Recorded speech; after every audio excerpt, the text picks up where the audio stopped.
Hey, my name's Inter, welcome back to the channel, and today we're going to take a look at every single tier 3 item that exists in Smite 2 as of the alpha that was played at SWC. Of course, quite a few people at SWC got to play a hands-on, like a LAN alpha test of the game, and it looked super exciting, of course. And full credits to Pooba Parker on YouTube. This is his video. He recorded all of this information from the alpha test that he took part in. And of course, I won't be able to do this without his video, so I definitely go show him some love. If you want to watch this video in its entirety without my commentary, have a look at the items yourself, definitely go over and check this out. 77 views, unbelievable for how much information is in here. So yeah, let's just jump right in. So first up, we have apologies for the quality as well, by the way. It was recorded like recording the screen with like your phone on an alpha test. It's not going to be the best quality, but first up we have the Bagua Mirror, which is 110 magical prots and passive whenever you take magical damage, gain 15 plus 1 per level strength and 20 plus 2 per level intelligence for 6 seconds. So if you watched my other video where I reviewed a few of the items that they revealed in the trailer for Smite, this was one of them. So basically it is sort of a bruiser item essentially. It doesn't technically come with power and protections on the item itself, but obviously you're going to be taking magical damage in a fight pretty consistently in the late game, or if you're against like a magical solo laner or something like that. So you will be getting quite a bit of free power from this. It's not power, it's strength and intelligence now, but you will be getting quite a lot of free damage stats from this, as well as that 110 magical protection, which is interesting to me. It seems like maybe they're going to be going more of a route of like specific items to handle specific situations rather than like every item having every stat you would want on it, which I actually do kind of like. I think that's probably a better way of approaching things. Although this item is a little bare with 110 magical procs, maybe it should have something else, you know, a tiny bit of health or a tiny bit of cooldown or CCR or something like that. Next up, we have Baylor's Eye, which is 115 intelligence and 20% magical penetration. So this is essentially the replacement for Obsidian Shard.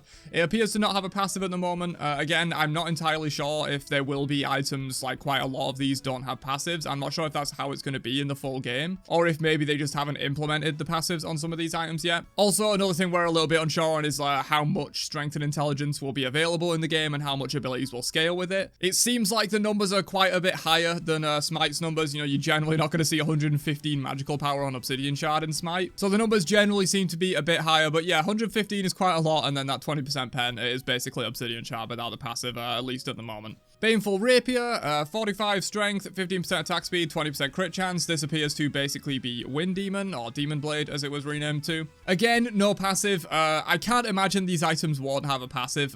These items to me look like pretty much direct ports of Smite 1 items, and you would think they will bring the passives over as well, even if they're going to tweak them a little bit. The Bindings of Lingvi, a bit hard one to say there. 45 physical prots, 55 magical prots. Enemy gods hit by your hard CC effects are debuff, losing 10 physical and magical protections for 4 seconds. So this is basically Stone of Binding. The passive here is implemented. No health on the item, but yeah, it does come with slightly more prots than it would have in Smite 1, and a very similar effect. Except this time it's only hard CC.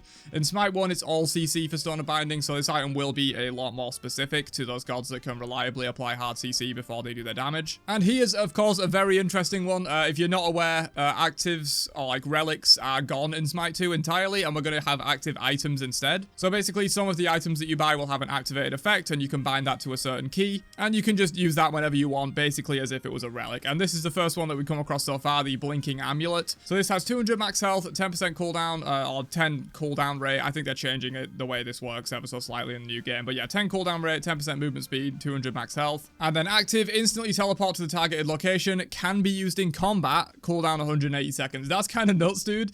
I think it's a slightly higher cooldown than Blink would normally be, especially the full upgraded version, but it is a combat Blink, so that is going to be very powerful. Definitely think you're going to see this picked up pretty much as a main build on like a lot of junglers, maybe even some mid laners will want this. You get some cooldown with it, you get a little bit of tankiness and a combat Blink to just get you into or out of the fight as you want to, basically. This item probably going to be incredibly popular. I think if anything, the stats aren't great on this for the cost, but if anything, they should be even worse, because everyone's going to want Blink. You should have to, like, sacrifice something to be able to get Blink in your build like that, because it's going to be incredibly powerful, especially considering it's a combat Blink. Next up is Chronos Pendant, which is basically being directly ported from Smite 1, except the stats have been lowered quite substantially. This only has 45 intelligence on it, which is not very high considering some of the numbers we saw on other items, like the Obsidian Shard clone, which had 115. 20 cooldown rate, though, as usual, and then every 10 seconds, reduce your cooldowns by 1 second, as normal. Next up, we have Brawler's Ruin. Spin, which is again pretty much a direct port of Brawler's Beat Stick into Smite 2. 65 strength, 5 mana regen, and enemy gods damaged by your basic attacks have... Oh, wait, it's not a direct port. I lied. Enemy gods damaged by your basic attacks have 40% reduced healing. So this is going to be, I guess, more of an ADC or an auto attack assassin item. It's not necessarily going to be the same brawlers that we're used to in Smite 1. Definitely keep an eye out for that. Don't be building this on like your Thors and stuff like that. Probably not going to be the best pickup there. Braggy's Harp. This is another one we saw in the reveal trailer. This is one of the hybrid items that comes with strength and intelligence, as well as some attack speed and passive. Your basic attacks deal 5+2 per level bonus physical damage to all targets. So this thing definitely going to be very good on any AoE auto attackers. We already know Bellona's in the game. This is probably going to be very good on Bellona, even though it comes with no defense stats. So it will be risky, but it will be very nice to just amp up all of your bludgeon basic attacks on the minion wave and just do an absolute crap ton of damage with that. And of course, probably a very good hunter item as well. We already know that sometimes they will scale with intelligence, like for example Cernanos, so this 50 intelligence will scale up the damage of your ult, and then this 35 strength will do your basic attacks and other abilities and stuff, 25% attack speed. Generally quite good stats on this item, and the passive will definitely be very useful. It's kind of like a Talkine's Ring, but for like both damage types now, of course, since any god can build any item and any kind of damage type in Smite 2, which is very cool. Bloodforged Blade, this is another one we've seen so far. It comes with 40 strength, 25% lifesteal, and the active gain 10% health and 100% of your physical power as well. Shield for 5 seconds with a cooldown of 90 seconds. So again, this is another active item. It's not going to be like, oh, Bloodforge where you have to get a kill or anything like that. You just press the button and you get this big fat shield. Should give you a lot more freedom in how you use it, so I think this item's probably going to be very popular. I would really want this on a lot of my damage dealers. Of course, you're not going to be buying it on mages for the most part, because most mages will probably scale heavily with intelligence and not so much with strength. But yeah, on like all of your junglers, I would be buying this item. I may even consider picking this up on some more damage-focused solo laners in Smite 2. I think just having that effect of being able to gain like probably about 20% of your health as a shield is just going to be like really strong in my opinion. Bloodbound Book, another one that we've seen before. 50 intelligence, 25% lifesteal. When you drop below 30% HP, you gain a 10% health shield plus 50% of your intelligence. So it's a very similar effect to Bloodforge, or whatever Bloodforge is going to be called in Smite 2, I've already forgotten. But with this one, you don't have quite as much of control over it, which I think will make it a worse item. Of course, it's when you drop below 30% health, so you probably will be getting value out of that shield when it does proc, but I think having the ability to control fully when you activate that shield will probably be a more powerful effect overall. Dagger of Frenzy, another interesting one. So 50 strength, 15% attack speed, and this basically gains the effect of Belt of Frenzy from Smite 1 on an item. So you gain plus 30 basic attack power and 40% attack speed for 5 seconds. This is a cooldown of 50 seconds only, which is really interesting. This is like lower cooldown than the shards, I believe, or at least in that kind of ballpark. So you're going to be able to use this pretty frequently, you know, maybe even multiple times a fight or just frequently in the laning phase. The stats on it don't seem amazing, but being able to just deal a shit ton more basic attack damage and a bunch of more attack speed on a 50-second cooldown seems really strong.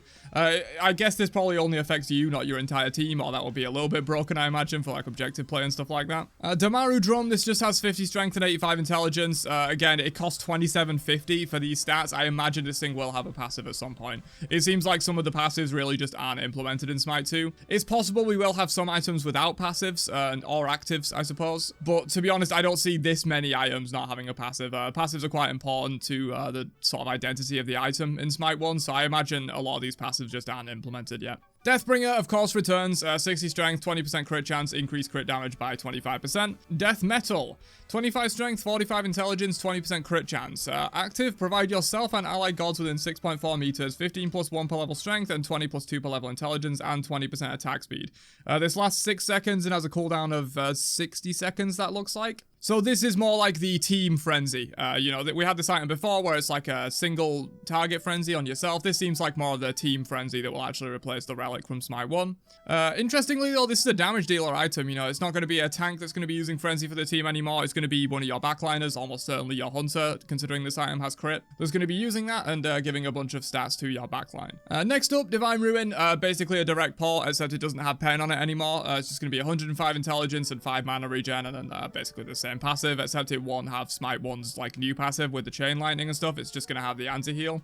Gladiator's Great Hammer, this is another one we have seen before, and this seems like a really strong item in my opinion. So it comes with 40 strength and 300 max health, and passive you gain 1 additional strength for each 10 physical or magical protections you have. So we don't know exactly what the stats are going to look like, and, you know, whether the cap will still be 325 in Smite 2 or anything like that. But, you know, even if you just have 200 of each protections here, you're going to be gaining an additional 40 strength from this item, which is going to be giving you 80 strength, which is by far the most amount of strength I've seen on any of these items so far. It is a little expensive, and it probably will be more of a late game option. You know, once you've got all your protections online, you kind of want to buy this, but it seems like it will be really strong for tanks in the late game. Gem of Isolation basically returns. It's a little bit more tank focused now with 300 health on it now and 50 intelligence, and the passive is basically the same. They have removed the internal cooldown though, so it's basically back to how it was for most of Smite history, where it's not going to have that internal cooldown. It'll just be your abilities perma slow people, as long as you keep hitting them with abilities. Gem of Focus, 115 intelligence, 5 mana regen, and passive using abilities applies a 10 int and 5 movement speed buff to yourself. It lasts 4 seconds and stacks up to 3 times. So we already do know it's confirmed that starter items won't be in Smite 2 at launch. They did mention that maybe they'd be open to adding them in the future, but I think they want to keep the game fairly simple for the launch and not like overcomplicated too much, which I think is reasonable, although I would like to see starter items return relatively quickly. I think starter items were one of the best things they ever did, the Season 8 starter items specifically. I think they're really interesting, like build-arounds, and I'm always looking forward to level 20 to where I can get my big power bomb out of my starter item. I think they were a really excellent addition, so hopefully they do add them to Smite 2 at some point, but for launch they're not going to be there, and that's why Gem of Focus is now going to be a regular tier 3 item. This, I think I'm probably going to be building all the time on my mages. The stats seem okay, and the passive, we all know it's very good in Smite 1. It's going to be good in Smite 2 as well. Frost Rune Hammer, basically a port of Frostbound Hammer, except this time it has magical protections on it, which is interesting. And just like Gem of Isolation, the internal cooldown has been removed on Frost Rune Hammer for Smite 2, so you're going to be able to perma-slow people with your Bologna Scourge basic attacks. It's going to be a lot of fun. Eye of the Storm, 25 strength, 25 physical protection, 35 magical protection, and 200 max health, so quite a lot of stats on this item overall. No passive as of yet. We'll see if there's going to be passives on all of these items when we get full access to the game. Helm of Darkness, 60 intelligence, 30 magical protection, and active, you become stealthed for 5 seconds. Quite a long internal cooldown of 2 minutes. But any god being able to permanently become stealthed, and also this has intelligence on it, so this will probably be quite popular on mages, I would imagine. Guardians might want this too, because you can like stealth and engage as like a support or something like that. But yeah, just being able to stealth for 5 seconds, and especially if it's like actual stealth that isn't broken by damage, you know, if it's more like Loki stealth and not like Morrigan or Alquang stealth, it's going to be really strong in my opinion. This item's kind of crazy, but obviously things can be tweaked. This is a very early alpha. They can increase the internal cooldown of this. They can make it stealth for like 3 seconds if it's too strong, or even buff it if it's not strong enough. But I can't see this item not being picked up, especially if people just want to try it out. I think it'll be a lot of fun to be able to stealth on any character. Helm of Radiance, 60 intelligence, 30 physical protection, and passive, you gain a plus 40 physical protections buff. When you are dealt physical damage from an enemy god, this buff lasts 4 seconds longer and then is removed when you've got like no time left on it, I guess. So in theory, could last an entire fight with a plus 40 physical protection, giving this item 70 in total, which is quite strong. And it's got a cooldown of 60 seconds, so once that buff wears off, you're going to be waiting a full minute for it to come back up. Hussar's Wings is basically Winged Blade, but an active version, so it comes with 55 physical and 35 magical protection. And active, you are cleansed of all slows, become slow immune, and gain 10% movement speed for 5 seconds, with a cooldown of only 30 seconds. That's kind of nutty, dude. Like, I could definitely see this being used, like, if the game's going a bit slow and you're not really worried about, like, someone catching you out with a slow and burning you down. You could just use this for the movement speed to get around more quickly. I think that's absolutely a viable use of this item, and of course, this does not affect your entire team anymore, and sprint is gone from the game. So unless we see an item further down or something else like that, it seems like a permanent team-wide slow immunity with something like sprint is completely gone, and you're just going to have this single target Hussar's Wings, which does have a lot of tanky stats on it. So damage dealers, you might be a bit screwed if you're trying to cleanse slows off of yourself. Hydra's Lament, 55 strength, 250 mana, 5 mana regen, and basically the same passive that it has in Smite 1. Hydra's Lament, a bit of a fan favorite item. I'm not surprised they're pretty much directly porting this to Smite 2. Jade Scepter, 80 intelligence, 250 mana, 4 mana regen, and active knocks back all enemy gods in front of you with a cooldown of 90 seconds. So this is pretty interesting. You could obviously do some funny like blink plays with this. I imagine you buy the blink item and then you push people back into your team, and you can do that on literally any god, which is kind of funny. When a Wheelix gets added to the game, I imagine she'll probably scale with strength much more than intelligence, but maybe like the stats on her ult scale with intelligence or something like that. I just want a reason to build this on a Wheelix. I think it will be hilarious. No longer do you have to waste a relic slot and not go blink beads. You can still go blink beads now. You can just get the item and everyone gets beads, and you could also buy Jade Scepter and have a free knock up to pull people back in. I think it'd be a lot of fun. Parashu, just another no passive thing. 55 strength, 300 health, and 400 mana. That's a lot of stats for not a whole lot of gold compared to a lot of these other items. So definitely possible that this thing won't have a passive. Really not too sure on that at the moment. Musashi's dual swords, 65 strength and 20% crit, nothing else on it at the moment. I imagine this probably will have a passive at some point. Again, I sound like a broken record, but it seems like some of these items just don't have like implemented passives yet. Minoan Labris or Labris, 20 strength, 200 max health, you become CC immune for 3 seconds. We've seen this one already. It is basically beads on an item.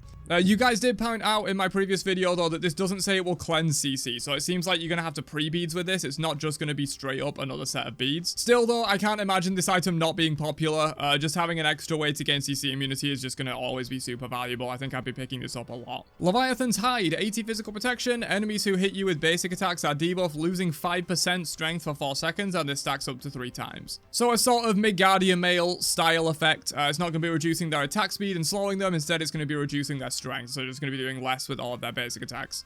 Jones Revenge, we've seen this before. It's pretty much a direct port, except that it now has Spear of Desolation's passive from Smite 1, and it appears that Spear of Desolation's not in the game anymore. So that kind of effect where you get that burst cooldown reduction on getting a kill, that's going to be now tied to physicals instead of magicals. Obviously, I say that mages can still build this item if they want to. It's just I can't imagine most mages will scale with strength very well, so you probably won't want to do that. You'd be much better off going like Chronos Pendant or whatever if you want some cooldown. Pharaoh's Curse, 60 physical protection and 10% cooldown rate. Enemies within 5.6 meters are slowed by 25% and have their attack speed reduced by 25% for 5 seconds with a cooldown of 40. So this is basically Horrific Emblem on an item.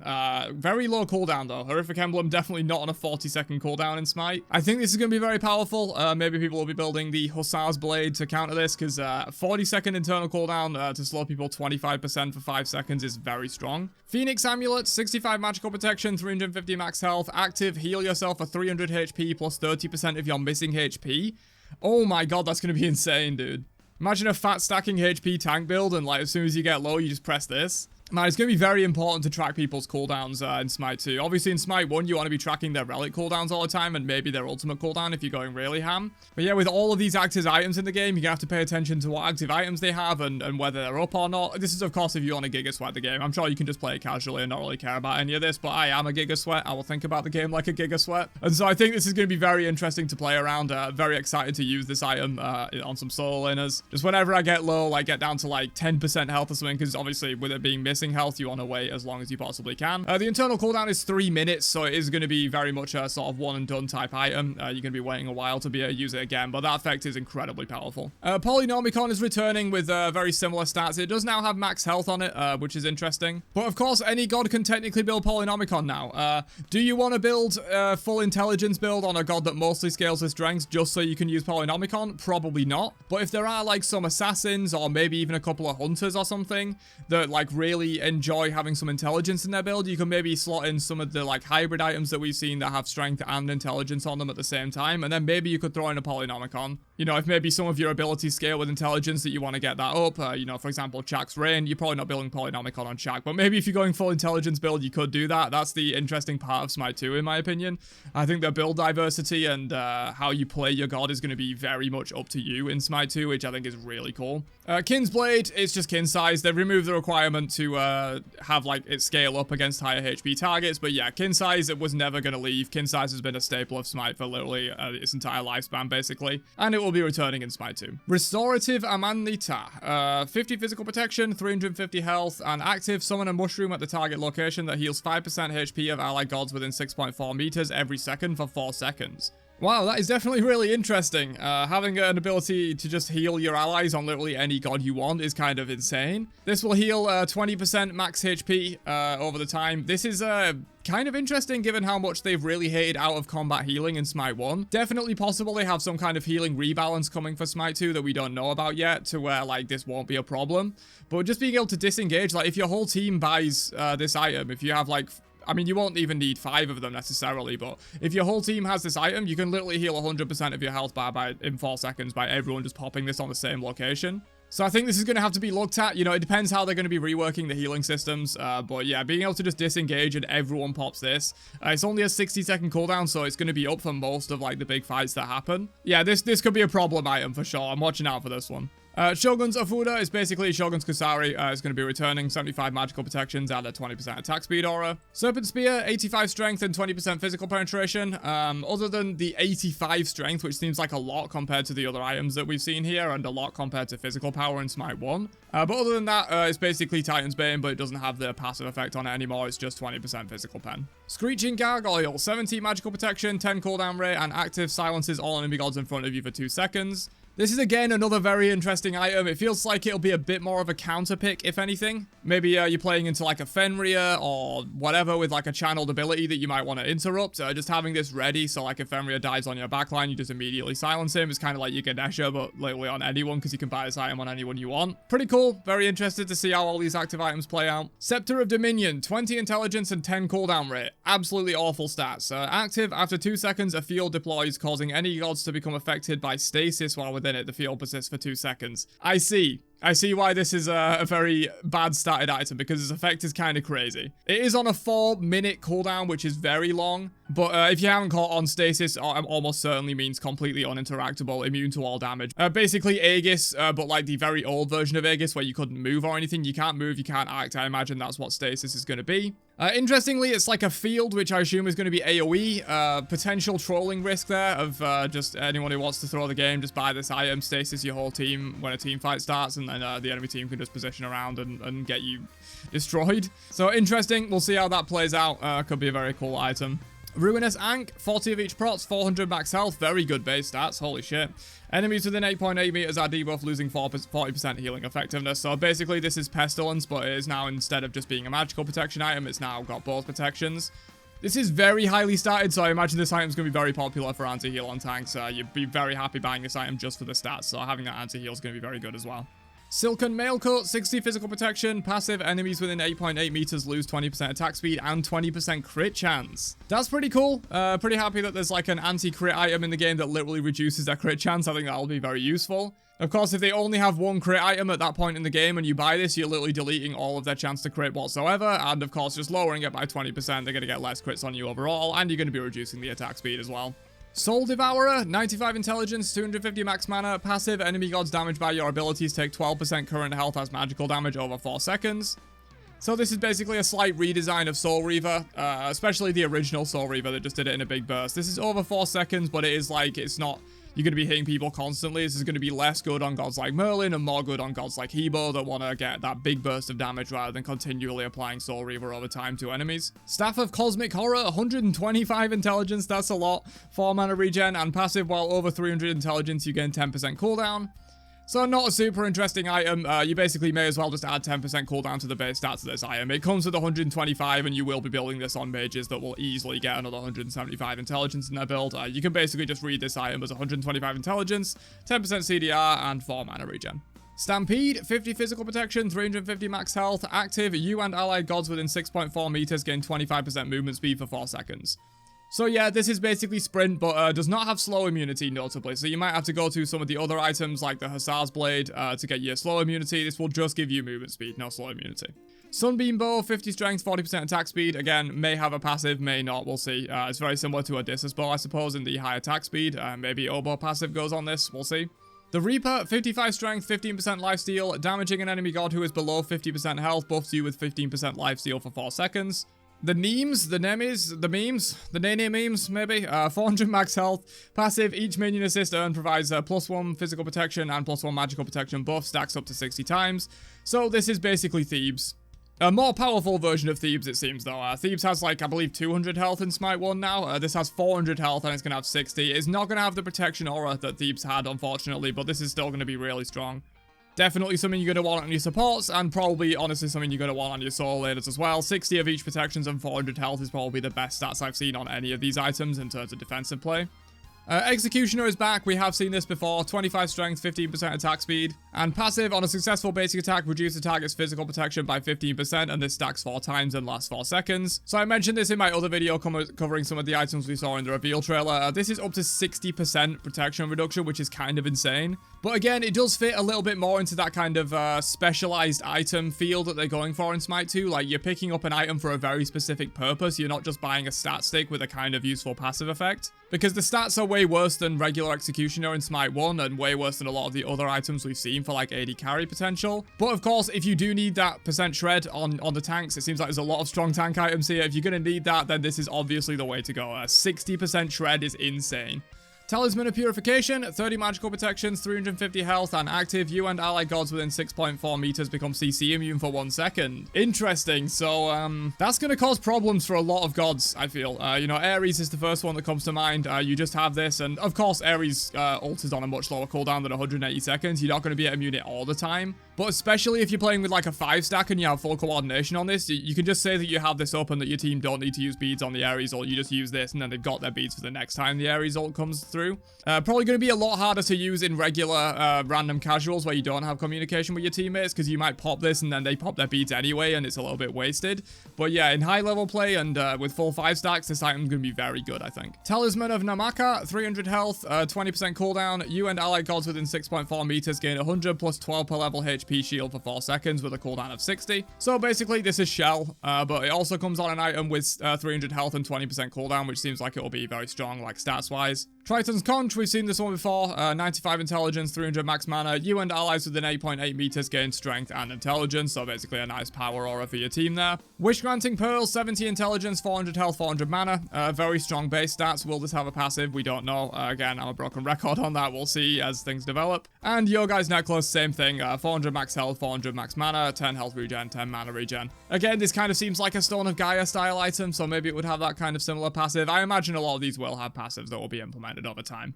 But yeah, that is all the items that are currently in the Smite alpha test. Of course, once I get access to the full alpha, I'll be bringing you guys as much info as I can on like what's going on with the game. I don't currently have access, unfortunately.